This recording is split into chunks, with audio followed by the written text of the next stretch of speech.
Senhor presidente, vereador Adriano Bressan, demais colegas. Então, muito rapidamente, eu só gostaria de falar sobre a questão do lixo, ali apresentada pelo nobre colega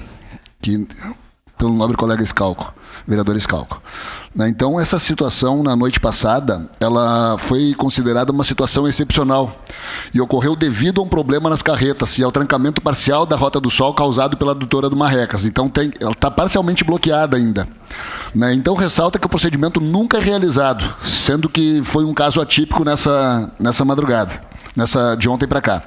Então, as medidas já estão sendo tomadas, que o resíduo gerado, então, foi colocado em uma área impermeabilizada ali, naquele asfaltamento ali, e não vai causar dano ambiental nenhum, e já explico por que também.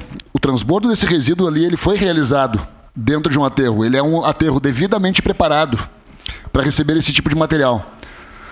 A estação de transbordo está localizada junto à última célula de compactação do resíduo, equipada com geomembrana, que é para evitar riscos de contaminação do solo.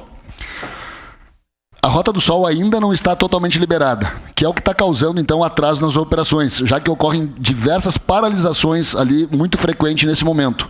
Para falar ali sobre essa última célula de compactação do resíduo, essa geomembrana, ela proporciona uma barreira, então, entre o líquido armazenado e o solo, de modo a eliminar, então, esses resíduos, incluindo os de natureza tóxica.